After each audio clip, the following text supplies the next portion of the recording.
What a glorious day it is, right? The sun is shining, but it's not burning. It's cool and crisp, but not cold. And we're gathered here in this wonderful, otherwise nondescript field. But this is not a nondescript field. This is not an ordinary field. We're standing on history. We're standing at the top of the northwest runway of Dale Mabry Field. Off in that far corner over there, behind you, is where the first municipal hangar stood in 1929. We have a display in that direction that you can look at later today. Because of Tallahassee's desire to be part of the nascent aeronautical industry, that the movement that was sweeping the country at the turn of the century, Tallahassee was positioned to expand and then become home to Dale Mabry Army Airfield as our nation mobilized for war. And this flagpole behind me, it's not just any old flagpole. This is the flagpole from the 1961 airport, and it's here to serve to tell the story of the closing of a chapter when this airport closed in 1961 to make way for the modern jet age with the new location.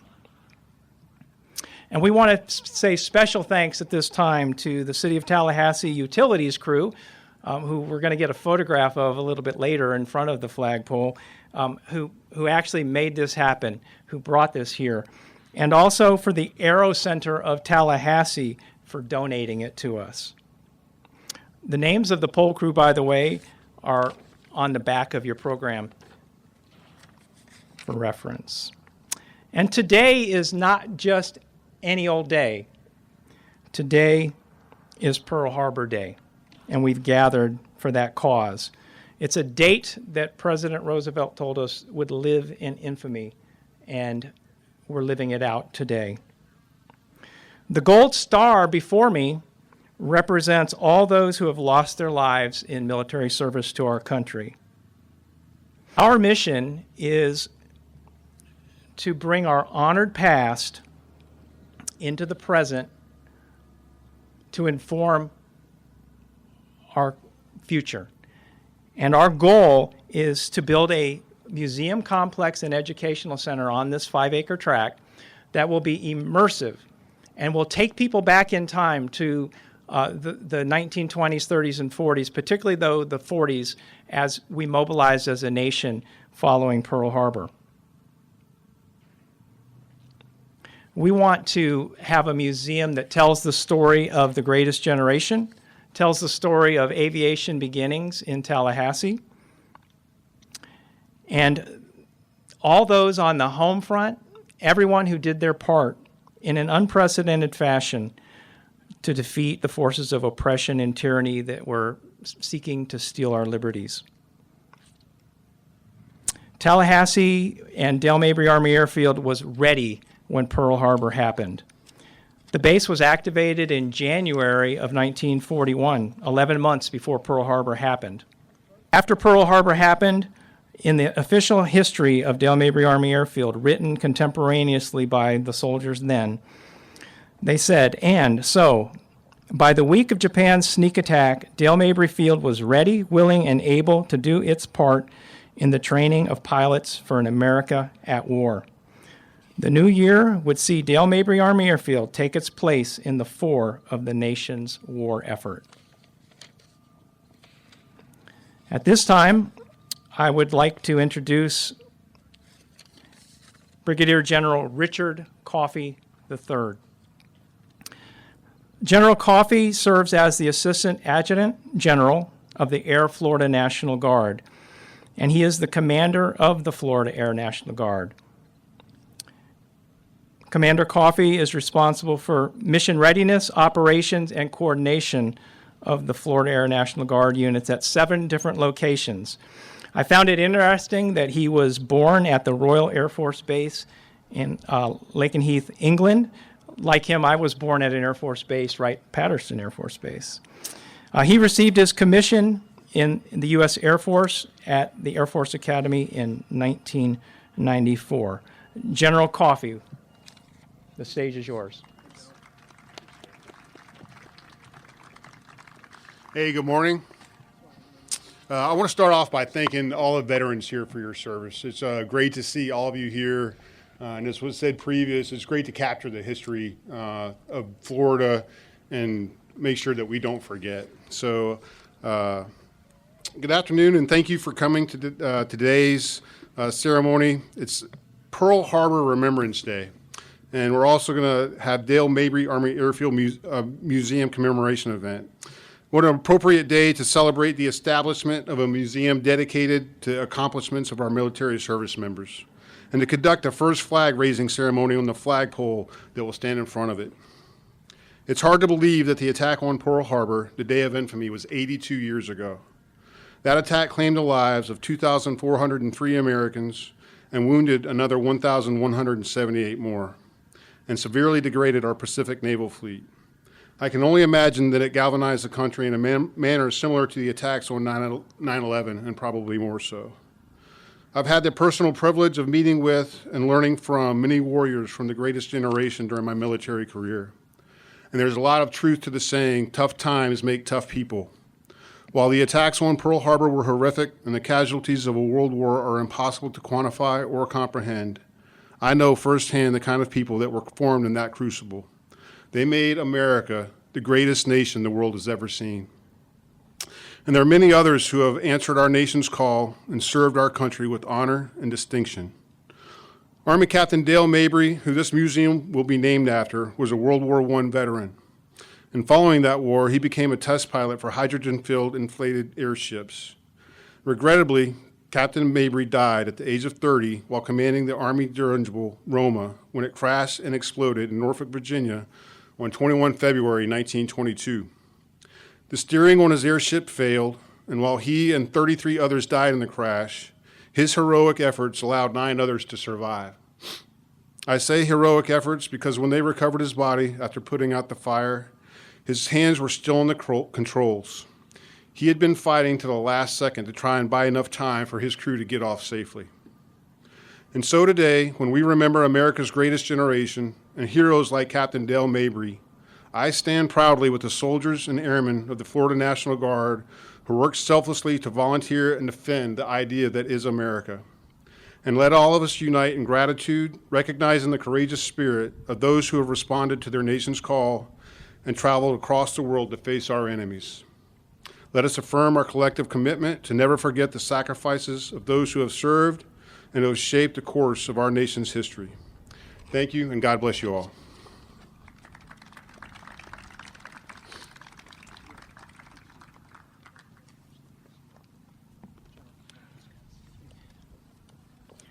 As we reflect on the loss of life that happened on this day in 1941 at Pearl Harbor when we were attacked, I also want to make note that when our country mobilized and formed the greatest and the mightiest Air Force the world had ever seen, Tallahassee was a part of that. A little-known fact is that almost 28,000 pilots died in training accidents, and they never saw the field of battle. We had over 200 men die here at Dale Mabry Army Airfield. We have a small display behind me towards the pond. One of our goals is to have a memorial chapel and garden over near the serenity of that pond in honor of those.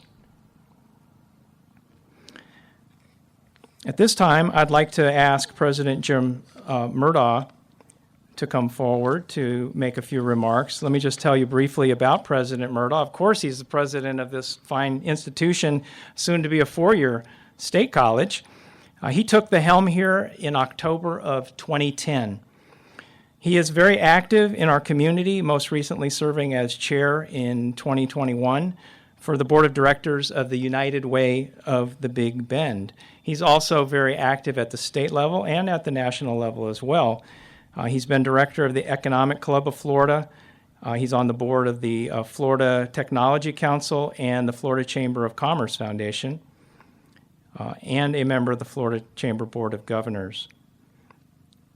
In 2023, he was named to Florida Trends Florida 500 as one of the most influential leaders in the state. President Murdaugh. Thank you so much. And like everyone else who will step up to this microphone, I want to take a special moment to thank each and every one of you individually for being here. This is an amazing moment in the history of this college and the history of this community. And what a fitting day, unfortunately, to be here on the day that 2,403 brave servicemen and women died 82 years ago in the attack on Pearl Harbor. We've always known at this college of the legacy and the history that we have. It's been affiliated with Dale Mabry Field, but to see this effort come to life and to see what will become something that is an incredible part of our community that provides access to anyone who comes here with a rich history of what they need to know about our past and what that past does to inform us about our future is pretty amazing. For me personally, it's a couple of things. I am a proud retiree, veteran from the United States Air Force. And so for me, it's an important part of what we do. But as a president of this college, I need to tell you that one of the things we care about a lot is that not only do we have the opportunity to provide students with credentials and degrees to get jobs, but we are here to help students become citizens. And this, to me, is an important part of how we can fulfill that part of our mission to make sure that the men and women who choose to come to this college for degrees or credentials will leave here with an appreciation of their role in society and the opportunity and the obligation that they have to each and every one of us and to future generations. And so I'm thrilled that you're here. I am so excited that we get to be a part of this and look forward to the future. So thank you again so much.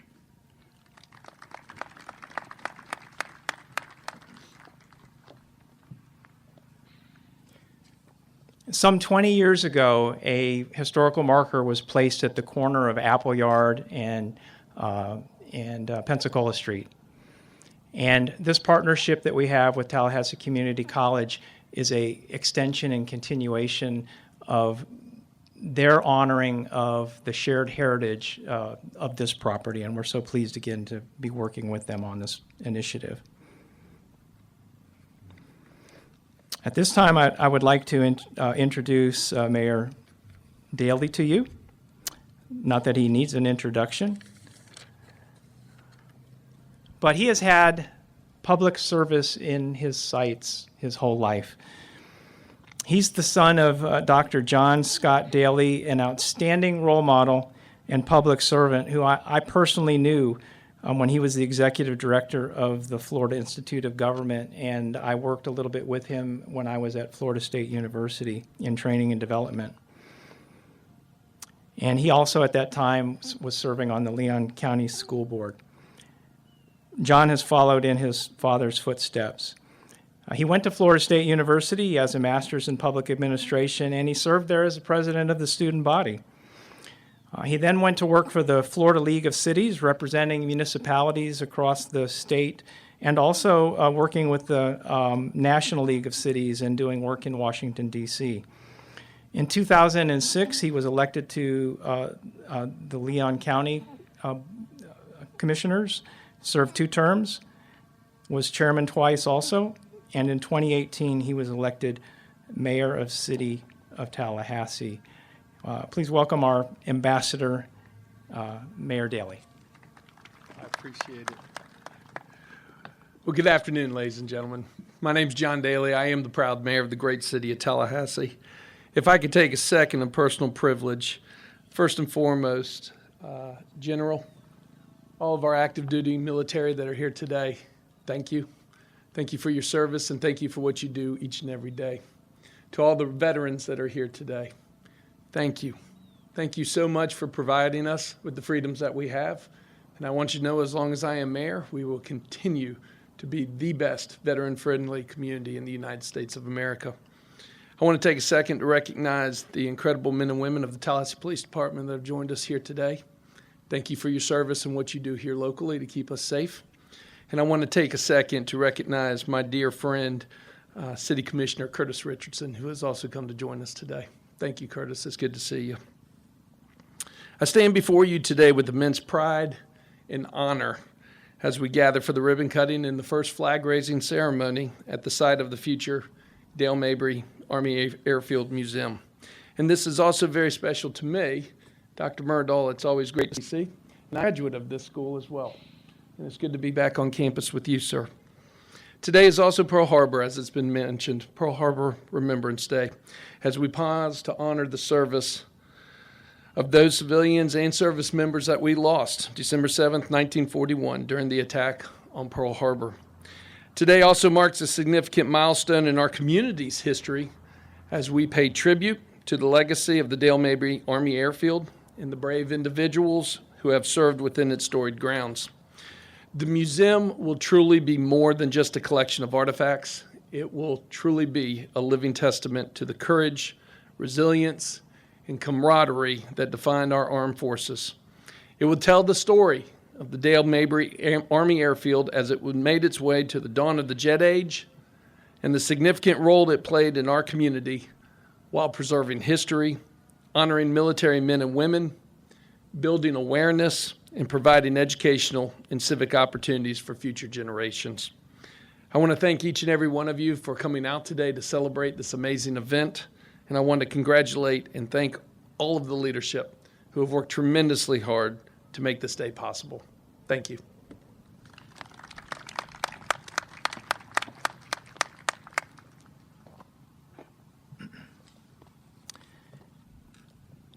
It's very important to note that Dale Mabry Army Airfield was Tallahassee's Dale Mabry Army Airfield. It was named after a native son, someone who had lost his life and now is buried at Arlington National Cemetery in Washington, D.C.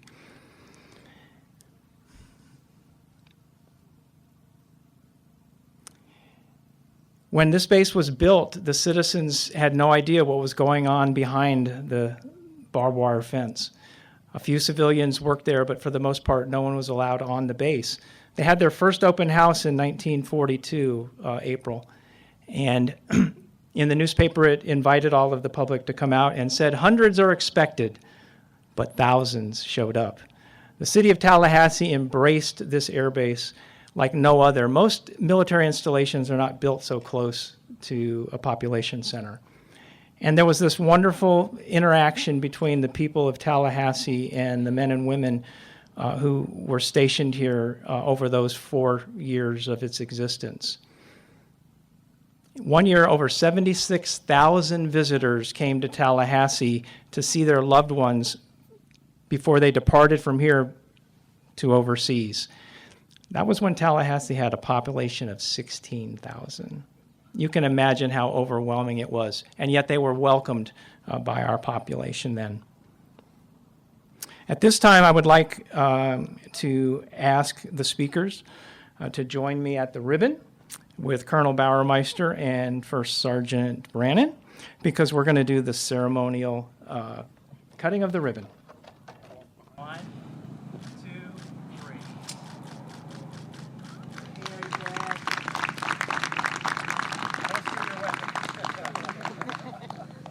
Everyone rise as Colonel Bauermeister and First Sergeant Brannon are going to do the honors of raising the flag. It will stand at half-mast today in honor of our first casualties of World War II, those some 2,400 men who lost their lives on this day.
And at this time, I would ask that Colonel Bauermeister approach the podium and lead us in the Pledge of Allegiance.